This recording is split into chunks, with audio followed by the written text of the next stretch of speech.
네, 지금쯤이면 이제 다른 기업들의 사례들도 궁금한 타이밍이지 않으신가요? 그럴 줄 알고 준비했습니다. 플로우로 소통하는 업무 문화를 성공적으로 이루어낸 5개 기업의 사례를 준비했고요. 각 기업들은 어떤 어려움이 있었고, 어떤 방법과 전략으로 극복했는지, 그리고 어떤 단계에 집중했는지 같이 살펴볼 거고요. 우리 기업은 어떤 기업과 어떤 비슷한 점이 있어서 어떻게 적용해보면 좋을지의 관점으로 함께 봐주시면 좋겠습니다. 네, 첫 번째 기업은 가구 유통기업의 사례입니다. 이 기업은 규모가 500명 정도 사용을 하고 있고요. 주요 업무는 가구 유통, 매장 관리, 영업, 마케팅입니다. 도입할 때부터 사내 분위기가 좋았을까요? 아니었습니다. 대표이사님의 강력한 의지로 사용을 하기 시작했는데요. 임원진뿐만 아니라 실무진 분들도 기존 업무 방식을 유지하는 걸 선호하면서 플로우 도입에 굉장히 부정적이었습니다. 그래서 S사의 도입 담당자는 어떤 전략을 가져갔을까요? 네, 일단 처음에는 사용할 수밖에 없는 업무를 찾아서 적용을 했습니다. 그리고 3개월간의 기간을 잡고 온보딩을 진행을 했는데요. 전사 교육 그리고 컨설팅뿐만 아니라 온보딩 기간 동안에 네, 부서별로 자율적인 사용을 독려를 했습니다. 그리고 그렇게 사용하면서 성공적으로 적용한 사례들을 도출하고 내부의 유지 케이스를 공유하면서 기업 내에서도 부서끼리도 아, 저렇게 활용할 수가 있구나. 이런 장점이 있네 하는 내부 공감을 일으키면서 확산할 수가 있습니다. 또 동시에 그 사내 이벤트를 진행하면서 지속적인 관심과 사용을 함께 독려를 했고요. 그 결과 S사는 어떻게 바뀌었을까요? 처음 플로우를 도입하기 전 협업 전수에 대한 설문조사에서 평균 5.6점으로 답했던 회사 내 소통 협업 전수가 3개월의 온보딩이 끝난 뒤 7.8점까지 오르며 큰 점수의 복의 증가를 경험할 수 있었습니다. 그리고 팀 내 업무 특징별로 플로우를 적용하면서 각 구성원들이 개개인의 의견을 플로우에 자율적으로 공유하며 해보자 하는 문화도 생겼고요. 또한 이곳저곳으로 분산되어 있던 배송 담당자와 본사와의 소통, 그리고 오프라인 매장 담당자와의 소통을 플로우로 일원화하면서 뭐 고객 클레임을 대응하거나 반품을 처리하는 데에 대한 비용도 대폭 축소시킬 수 있었습니다. 뿐만 아니라 프로모션 진행을 위한 정보 전달 채널, 그리고 매출 보고를 위한 과정도 축소시킬 수가 있었습니다. 모두 자율적으로 업무를 적용할 수 있었기 때문에 이 다양한 케이스, 그리고 효과를 경험할 수 있었다고 생각을 합니다. S사의 업무 문화 정착 포인트는 무엇이었을까요? 바로 환경 만들기와 신뢰였습니다. 사용할 수밖에 없는 업무를 먼저 적용을 함과 동시에 자율적인 활용을 직원들에게 권장하면서 충분히 더 좋은 사례가 나올 수 있다는 신뢰를 보이며 이것을 직원들에게 공유하기도 했습니다.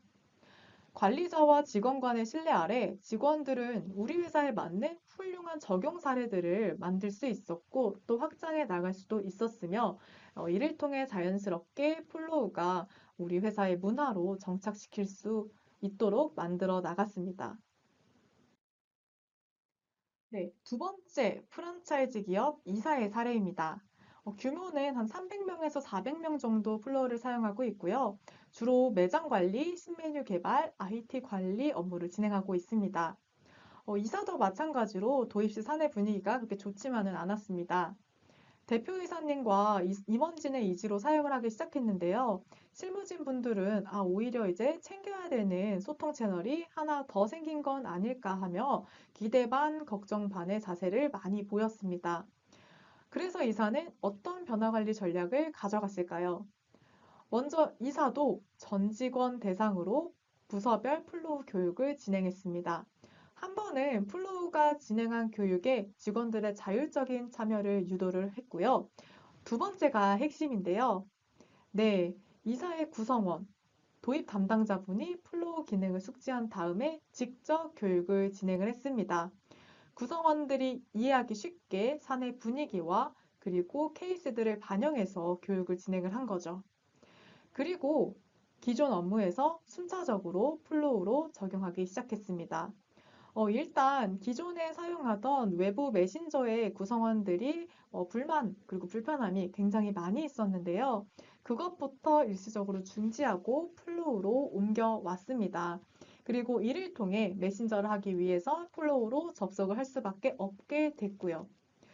또한 건의와 문의 채널을 플로우로 통일하고 입사 프로세스 관리까지 플로우로 적용하는 등 회사의 상황에 맞게 직원이 불편해하고 있는 업무부터 순차적으로 적용을 해 나갔습니다. 자, 결국 어떻게 되었을까요? 초기에 플로우 접속률이 50%도 되지 않고 외부 메신저를 중복으로 사용하고 있던 이사, 도입 6개월 뒤 전 직원 평균 접속률이 99%에 달하며 이사만의 IT 관리 프로세스를 또 구축할 수 있었습니다. 지금은 파트너사 관리까지 확장하고 있다고 하네요. 이사의 키포인트는 무엇이었을까요? 왠지 알 것 같지 않으신가요? 네, 바로 도입 담당자의 역할과 그리고 동기부여가 그 키포인트였습니다. 도입 담당자가 우리 회사의 구성원이어야만 알 수 있는 그 내부 특징, 불편함 등을 반영함으로써 직원들이 쓰고 싶도록 동기부여를 했으며, 그리고 우리 회사들이 더 잘 이해할 수 있는 우리만의 교육을 진행함으로써 직원들은 이를 바탕으로 플로우를 활용한 우리 회사만의 업무 프로세스를 구축할 수 있었습니다. 도입 담당자가 구성원들의 왜, why를 파악하고 그를 바탕으로 개선이 필요한 불편함부터 적용을 했기 때문에 가능했던 점이었습니다. 이제는 앞서 나가는 50인 이하 기업들의 사례들도 함께 살펴보겠습니다. 네, 먼저 10인에서 20인 규모의 제약영업회사 제이사의 사례입니다. 제이사는 현재 7년째 플로우를 사용하고 있는 기업으로서 매월 사용량 상위 5%를 차지할 만큼 굉장히 잘 사용하고 있습니다. 제이사의 플로우 사용 목적은 명확합니다. 모든 업무 관련 정보는 플로우 글로 통일하고, 그리고 이를 통해 고객사와 어디서 미팅을 하든 어디에 있든 정보가 필요할 때면 플로우에 검색합니다. 즉각적으로 확인이 가능한 점, 그리고 이를 통해 고객사에 대해 빠른 피드백이 가능하다는 점이 제2사만의 강점으로 작용해서 처음 플로우를 도입할 당시에 5인 정도였던 제2사의 규모는 현재 15인까지 확장을 했습니다. 이를 가능하게 했던 것은 무엇이었을까요?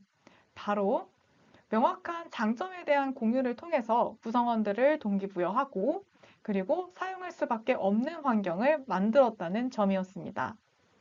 네, 이제 두 번째 15인 규모의 세무법인 비사의 사례를 보도록 하겠습니다. 비사는 플로우를 도입하는 그 시작부터 플로우와 함께 온보딩을 진행했습니다. 자꾸 분산되는 파일과 히스토리를 통일하기 위해 플로우를 사용한다는 명확한 목표와 함께 각 구성원들이 개별 업무는 또 자율적으로 활용하고 공유하는 것을 독려를 했는데요. 앞서 보여드렸던 가구 유통기업 S사와 마찬가지로 세무법인 B사도 저희가 제시해드렸던 기본적인 가이드를 제외하고는 직원들이 자율적으로 사용하는 것을 독려함으로써 훨씬 더 나은 직원들에게 맞는, 구성원들에게 맞는 업무 활용법을 구축할 수 있었습니다.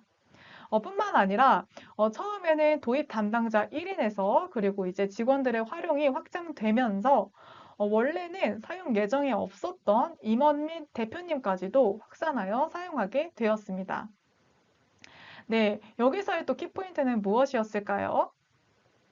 마찬가지로 명확한 Y에 대한 동기부여를 구성원들에게 함께 진행했으며 그리고 직원들의 자율적으로 사용하는 것에 대한 신뢰가 있었기 때문에 가능했습니다. 마지막으로 3, 40인 규모의 자동차 부품 제조기업 N사의 사례입니다. 네, N사의 경우에는 대표님이 사내 플로우 강사로 직접 역할을 하고 계십니다. 제조업의 특징상 20대부터 60대까지 다양한 연령층으로 구성원이 구성되어 있는데요. 플로우가 쉽다는 것은 많이들 들어보셨을 것입니다. 그럼에도 제조업의 높은 연령층 분들은 쉽다고 하더라도 새로운 환경이라는 그 부분에 대한 반감 때문에 처음에 적응하기 어려워하시는 경우가 많이 있는데요. N사의 대표님은 직접 사내 상황을 반영한 교육을 진행함으로써 이 문제를 해결을 했습니다. 오른쪽 이미지를 함께 봐볼까요? 네, 첫 번째 이미지는 플로우를 활용하여 플로우 강사로 열심히 활약하고 계신 화면입니다. 플로우 기능을 회사에 맞게 적용해서 매뉴얼을 따로 만들어서 플로우로 공유를 하고 있습니다. 두 번째는 남성분들이 많은 그 기업의 특징을 10분 활용해서 만든 자체 플로우 사용 레벨입니다. 이 레벨이 어떤 게임의 레벨인지 저는 잘 모르는데요. 게임 요소를 반영해서 구성원분들도 거부감보다는 재미있게 접근을 할 수 있는 그런 환경을 조성했습니다. 그리고 세 번째, 회사의 업무를 시각화해서 플로우로 적용할 수 있는 것, 그리고 어떻게 적용해야 될지 부분들을 고민하면서 이것도 순차적으로 플로우로 업무 프로세스를 만들어 나갔습니다. 여기서 키포인트는 무엇이었을까요? 네, 동기부여, 환경, 신뢰. 대표님이 사내에서 업무에 문제가 되는 부분을 구체화하고 드러내고 직원과 공유하여 직접 이 문제를 해결하기 위해 나섰다는 것, 그리고 우리 회사에 대한 완벽한 이해를 바탕으로 순차적으로 사용하기 쉬운 환경을 만들었다는 것, 그리고 아무리 연령층이 다양하더라도 잘 사용할 수 있을 것이라는 직원에 대한 신뢰를 바탕으로 했기 때문에 이러한 성공적인 사례를 만들어 올 수 있었다고 생각을 합니다. N사는 플로우를 사용한 지 벌써 4년 차에 다다르고 있는데요. 플로우의 대규모 행사에서도 여러 차례 성공 도입 사례를 바탕으로 강연을 해주고 계십니다. 물론 이러한 부분들은 다 이런 노력이 있었기 때문에 성공적인 업무 문화를 구축할 수 있었고 또 플로우를 도입할 당시 한 20인 정도였던 규모가 40인 정도에 현재 이르고 있는데요. 훌륭한 업무 문화가 곧 기업의 성장을 이끄는 요소가 된다는 것을 보여주는 사례가 되는 것 같습니다. 플로우로 성공적인 업무 문화를 만든 5개 기업 모두 공통점이 있었습니다. 적용할 수 있는 업무와 케이스를 명확히 해서 사용할 수밖에 없는, 사용하기 쉬운 환경을 만들었다는 부분이고요. 그리고 직원의 입장에서 리딩하는 담당자가 액션 플랜을 구체화함으로써 직원들의 동기부여와 신뢰를 함께 가져갈 수 있었습니다. 그리고 가장 중요한 것, 멈추지 않고 반복했다는 점입니다. 결국 각 기업별 키포인트는 모두 조금씩 다 다르더라도 결국 4단계의 과정을 공통적으로 진행을 하고 있었습니다. 새로운 업무 도구를 시작할 때 충분히 직원 입장에서 고려한 후 시작하고 직원들을 위해 고민하고 환경을 마련하고 그리고 동기부여를 하고 신뢰를 이어간다면 어떤 업무 문화가 실패를 할 수가 있을까요? 여러분들도 동기부여, 환경 만들기, 신뢰, 그리고 점검 및 고도화 4단계를 통해서 새로운 업무 문화의 성공 사례를 만들어 가셨으면 좋겠습니다. 6개월 뒤 플로우에게 연락해 주세요. 사례를 공유해 주시면 저희가 진심으로 기쁘고 감사한 마음으로 소정의 선물을 드리도록 하겠습니다.